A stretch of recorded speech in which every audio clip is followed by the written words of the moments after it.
C'est l'heure du journal de l'Afrique. Soyez les bienvenus sur France 24. À la une ce soir, les défis du PDCI en Côte d'Ivoire, le parti historique fondé en 1946 par Félix Houphouët-Boigny, souffle sa 80e bougie.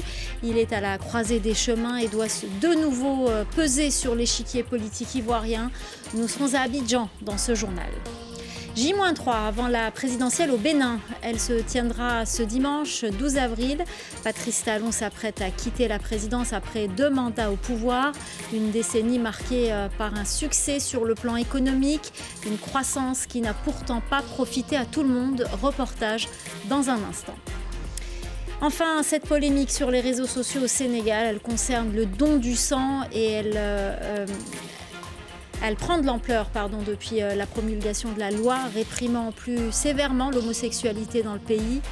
Décryptage avec Maya Anaïssi Atagan dans un instant. Le PDCI célèbre ses 80 ans dans un contexte de recomposition du paysage politique ivoirien, un anniversaire symbolique pour cette formation fondée en 1946 par Félix Houphouët-Boigny, premier président du pays. Entre devoir de mémoire et ambition de reconquête du pouvoir, le parti veut réaffirmer son poids sur la scène politique nationale. Reportage de Kader Ly, de Julien Macamara et Damien Kofi. Pour célébrer cet anniversaire, le PDCI a prévu plusieurs activités. Conférences, rencontres politiques tournées à l'intérieur du pays. Objectif, remobiliser ses militants pour préparer les échéances de 2030. Pour l'occasion, le PDCI a invité plusieurs formations politiques, dont le RHDP, le parti au pouvoir et anciens alliés politiques du PDCI. Le PDCI, c'est la maison familiale. Le PDCI, c'est la maison de tous les Houphouëtistes. Et le 10 ans, ce n'est pas du chauvinisme, ce n'est pas de la politique politicienne, parce que nous sommes tous issus des rangs du PDCI.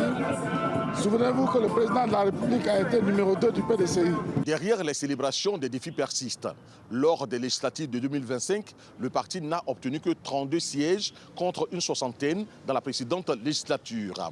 Aussi, depuis le décès du président Henri Konan Bédié, des tensions et des divisions internes ont fragilisé le parti. Mais le PDCI se dit déterminé à reconquérir le pouvoir. Ce parti a préféré la paix dans n'importe quelle circonstance.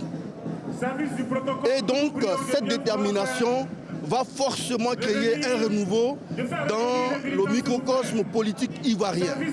Alors aujourd'hui, c'est une grande joie, grand bonheur pour moi d'être là, être le témoin privilégié des 80 ans du PDCI RDA. Nos parents ont tracé les sillons et aujourd'hui, nous avons pour obligation de porter ce flambeau allumé et de le transmettre à la génération future.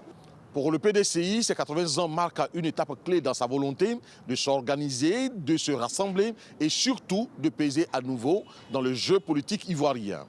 Ce soir, on vous emmène à la frontière entre le Tchad et la Libye. Fin 2025, le gouvernement tchadien et le camp du maréchal Khalifa Haftar ont officiellement annoncé la création d'une force armée conjointe pour sécuriser cette frontière. Une sécurisation nécessaire alors que des dizaines de villes du nord tchadien dépendent de l'approvisionnement en produits libyens par voie terrestre. Harold Girard s'est rendu à Kariari, l'une de ces villes reportage. Izzadine Radir est commerçant à Kariari, village tchadien situé à plus de 300 km de la frontière avec la Libye. C'est de ce pays voisin que viennent la plupart des produits de sa boutique. S'approvisionner à N'Djamena, la capitale, à plus de 1200 km, est bien plus coûteux en transport. Seulement, le commerce transfrontalier entre le Tchad et la Libye est régulièrement impacté par l'insécurité. Quand il y a des problèmes de sécurité à la frontière, ce sont d'abord les produits alimentaires qui n'arrivent plus ici. Le sucre, la farine, les pâtes, toujours ces mêmes denrées. Oui, ça a un impact sur les prix. Tout est une question de sécurité. S'il y a la sécurité, les produits arrivent directement ici sans problème et donc les prix restent raisonnables. S'il n'y a pas de sécurité, les arrivages de marchandises deviennent de plus en plus rares et les prix augmentent. Les transporteurs de marchandises sont souvent la cible des bandes criminelles qui font la loi dans cette zone du Sahara où les États libyens et tchadiens ne sont que peu présents. Il y a 6 mois, on a vécu un pic d'insécurité à la frontière entre le Tchad et la Libye. Dans une localité qu'on appelle Wadi Kaïta, il y avait des criminels qui coupaient la route pour braquer les gens. Après cet endroit, à environ 50 km, il y avait d'autres gens encore plus dangereux qui pillaient tout ce que vous aviez. Ils ont même tiré sur l'un de mes amis. Il est chauffeur comme moi. Fin 2025, pour juguler la criminalité dans ces zones, les forces du maréchal Haftar côté libyen et le gouvernement tchadien ont créé une unité militaire conjointe spécialement dédiée à la sécurisation de la frontière entre les deux pays. Une mobilisation qui porte ses fruits selon ce responsable politique local.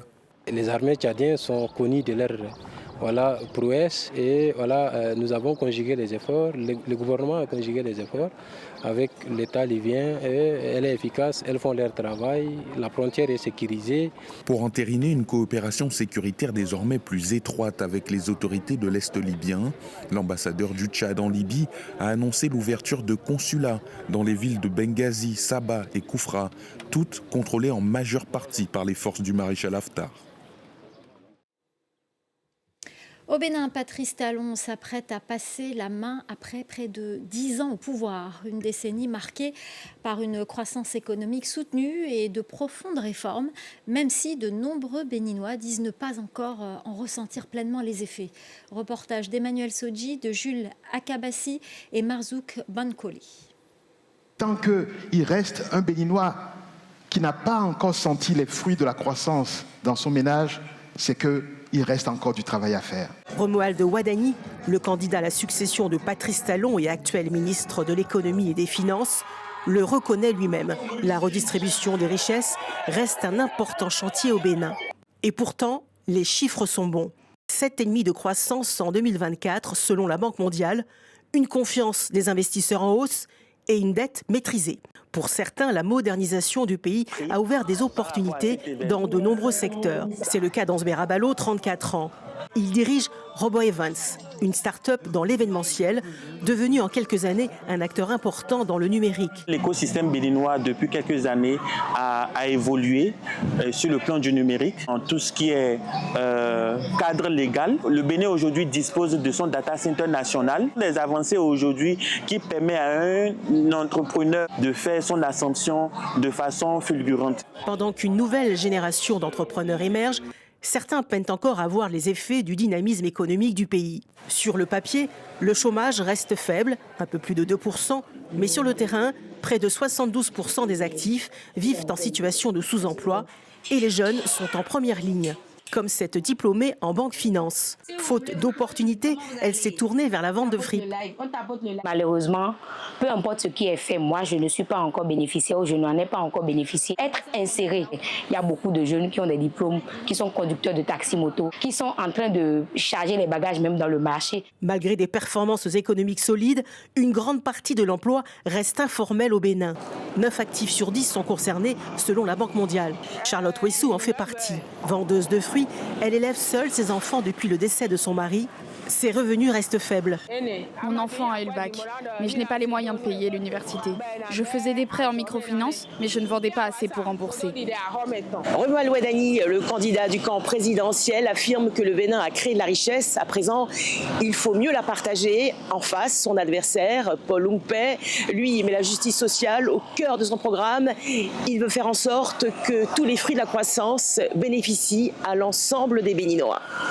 Et ce soir, on va s'arrêter un instant sur la loi réprimant sévèrement l'homosexualité au Sénégal. L'Assemblée nationale avait voté cette législation qui double les peines réprimant les relations entre personnes du même sexe.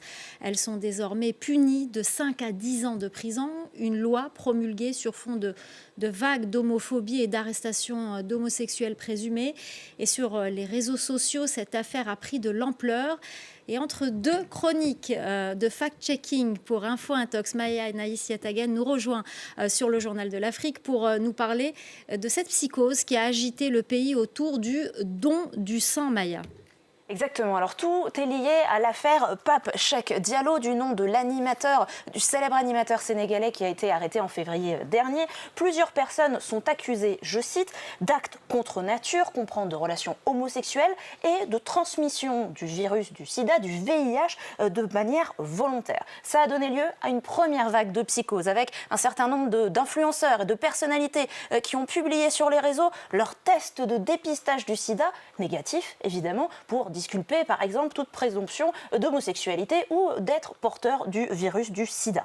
Et puis le 1er avril, il y a eu une nouvelle arrestation d'une personne qui était à l'aéroport, et cette personne, il s'agissait d'un docteur de 38 ans qui revenait de France et qui était soupçonné d'avoir eu des relations sexuelles avec le célèbre animateur sénégalais. Rapidement, son nom fuite et les enquêteurs du web tombent sur son profil professionnel sur la plateforme LinkedIn, et immédiatement, les différents internautes se rendent compte que cette personne n'est pas seulement, entre guillemets, un docteur, mais aussi un médecin hématologue clinicien. Il est spécialiste de la transfusion sanguine au sein du CNTS, le Centre national de transfusion sanguine. Là aussi, vague de panique sur la sécurité du sang, selon cet internaute notamment, qui utilise un mot en wolof qui est extrêmement péjoratif pour parler des homosexuels, et qui appelle à vérifier si les poches de sang n'auraient pas été contaminées, les poches de sang collectées par le CNTS, contaminées pour propager volontairement le virus du sida auprès de la population sénégalaise.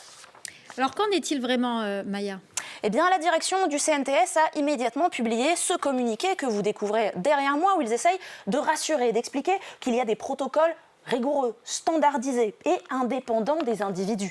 Ce CNTS va affirmer que chaque unité de sang collectée fait systématiquement donc l'objet de tests, et notamment pour le VIH, ainsi que l'hépatite B, l'hépatite C et d'autres maladies comme la syphilis. C'est d'ailleurs ce qui est demandé, c'est rappelé dans le communiqué, et puis je l'ai retrouvé dans la loi sur la transfusion sanguine en 2020, c'est ce qui est demandé par la loi. Alors l'agence a bien sûr blâmé la propagation de fake news, d'autant plus que les résultats sont revenus négatifs pour la personne qui a été arrêtée à l'aéroport. Le chef de transmission volontaire du VIH a ensuite été retiré des charges. Et pour la CNTS, le CNTS, pour restaurer la confiance dans la transfusion sanguine et le don de sang en général, c'était extrêmement important, étant donné qu'aujourd'hui même, le CNTS alerte sur une pénurie de sang. C'est assez classique post-Ramadan, les personnes n'ont pas pu forcément donner leur sang. En 2025 déjà, le pays notait une légère hausse par rapport à l'année précédente des dons de sang, mais pas assez pour couvrir ses besoins, estimés à 180 000 poches par an. Et je rappelle encore une fois que toute poche jugée non conforme, affirme le CNTS, elle est immédiatement écartée, détruite, si jamais les tests biologiques montrent la moindre infection. Alors cette polémique, Maya, relance en tout cas les rumeurs et les fausses informations liant directement homosexualité et sida. Eh bien, le Sénégal a longtemps fait figure de proue dans la lutte contre le sida, notamment en offrant au fil des années la gratuité des dépistages ou encore la gratuité des antirétroviraux dès 2004. Bilan, 79% des personnes vivant avec le VIH au Sénégal actuellement a accès à ces traitements. Mais entre 2010 et 2024, eh bien, les nouvelles infections au VIH ont augmenté de 36%. Et c'est pour ça que les chercheurs s'inquiètent quand ils voient cette nouvelle loi au Sénégal, parce qu'ils voient la montée des amalgames qui existaient déjà, mais qui vont en augmentant. Oui, il y a une surprévalence du sida chez des personnes qui ont des relations entre hommes. Mais ça ne veut pas dire qu'il y a un lien automatique entre VIH, homosexualité et puis menaces présumées pour la santé publique. Les associations déplorent que déjà les personnes atteintes du sida, du VIH, ne se rendent plus dans les différents centres, que ce soit pour se faire dépister ou encore pour obtenir les traitements, à cause du climat anxiogène, à cause de la chasse aux homosexuels, je cite leurs propos, sans compter la peur, malgré les appels du gouvernement à voir leur identité révélée sur les réseaux sociaux. La justice a déjà été saisie par plusieurs personnalités publiques afin de faire cesser, je cite, les atteintes à leur réputation. Merci beaucoup Maya Naïs Yatagan pour ce décryptage. Et c'est la fin du Journal de l'Afrique. Restez avec nous, l'info continue sur France 24.